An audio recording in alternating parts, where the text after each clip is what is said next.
Hey friends, how are you? Welcome back to the channel. So today I'm going to talk about another line of the another long line of the multi-percussion pads. Today we're going to discuss the Alesis Strike Multipad. So as you know, I've had about 5 of these pads from multiple brands, and mainly because I started to really see the benefit of why they're so good versus having a large electronic drum set. There's pros and cons to having a large set and having the pads, obviously. But for me right now, the pads are working. So I want to talk about this Alesis Strike Multipad. So I was really hesitant for a long time to buy this thing.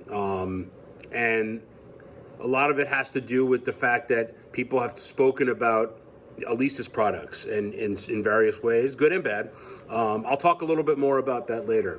But I did end up buying it. The prices, as you know, in some cases have come down drastically on them. So I felt I got a good deal on it, a very good deal actually. And so I wanted to check it out. And I've been very pleasantly surprised with this. I know that the Strike Pro SE, the drum set, the full drum set that Alesis has, is quite good. I had a chance to play it. It's a great drum set. It sounds awesome. It looks really cool. It's fun sounds. So, although this is not, I don't think this is the same sound library. In fact, I know it's not. It's kind of on the same level in terms of where their thought process was, I think. So I think the screen looks the same. A lot of the things look the same with it. Anyway, but to dive into the multipad, we'll just get right into it. So I actually, you'll see some playing examples that I did, but to talk first about the factory sounds, they're very good. Acoustic and electric drum sounds, they're excellent. Probably the best that I've seen so far from all of these pads. So I've been through the Alesis Sample Pad Pro, the Yamaha Multi-12, the Roland SPDS-X, and the Roland SPD-30, the Octopad. So this is the 5th one I've had, and out of all of them, clearly the best factory sounds I've seen. And even the ones that you see today, you're not going to see all of them. All the ones that I really enjoy, there's more. So just be aware of that. 8,000 loops, sounds, effects, hybrid, whatever. There's so many sounds in this thing that you can take days just going over all the sounds that are there.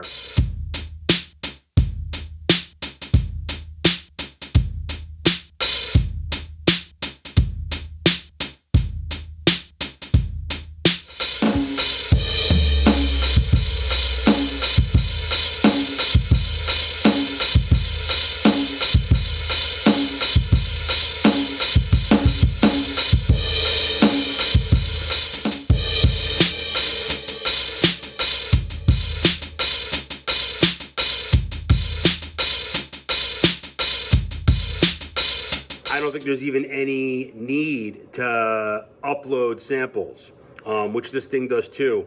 Quite cool actually how it does the samples. You can plug your instruments into the back if you have a bass or a guitar and record right into it, and it allows you to do that, or keyboard or whatever it is.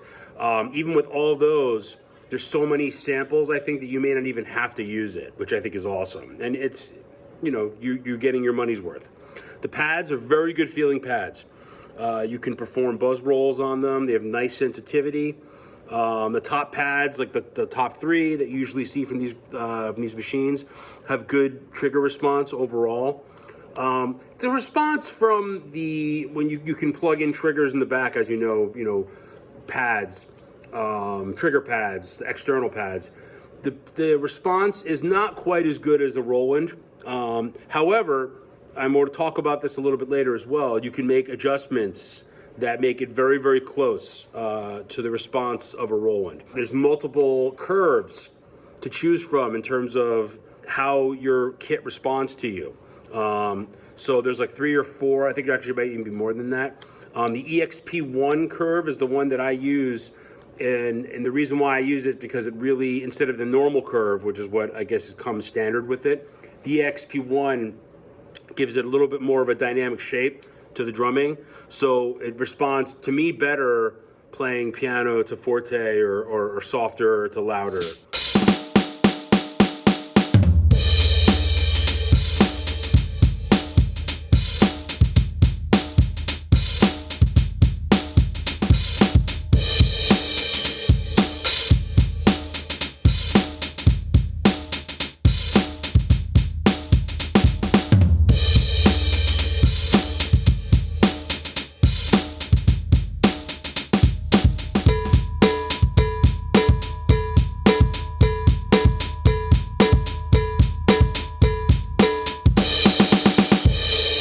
In terms of the trigger pad, there is a hi-hat function trigger, which is great.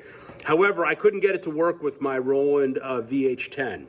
So it works great with an Alesis hi-hat controller, which was not a lot of money. I was able to purchase the variable controller, but you probably can use a Lemon or a different controller that's a hi-hat on a stand. And that would probably work. I have not been able to use a hi-hat, open-close hi-hat with this so far using a Roland.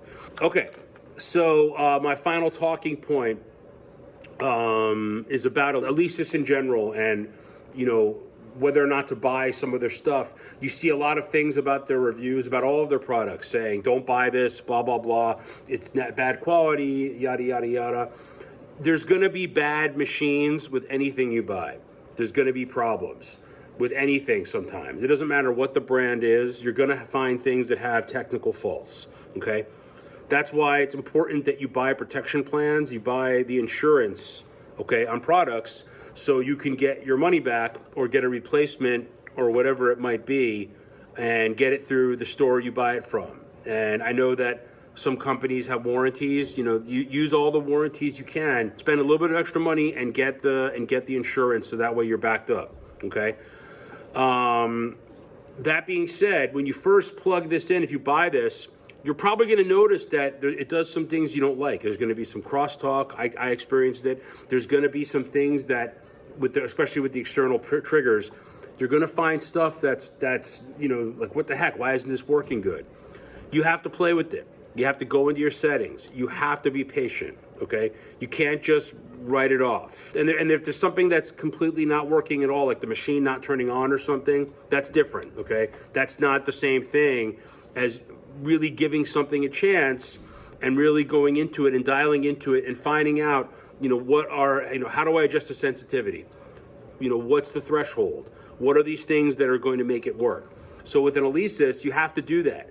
And when you do that, you'll see that it works pretty good and it sounds pretty good, okay? Everybody talks about reverb sounds with Alesis being a problem. Well, did you know that you can turn off the reverb on all the sounds? So you can do that with an Alesis. You can absolutely do that. You can do that with other brands too, but I really think Alesis makes it easier to control things. I think they really do give you a good amount for your dollar. And I'm overall very impressed with this Alesis Strike Multipad. I'm glad I bought it. I'm glad I gave it a chance. I think it's better than the Roland SBDSX. I think it's better than the Yamaha Multi-12. And I think it's like on par with the SBD30. Although there's some things I think each one might do a little bit better. I'm definitely going to hold on to my Octopad and my Alesis Strike Multipad at this point. I want to say thank you, happy holidays. And I hope you guys enjoy the video. Thank you so much.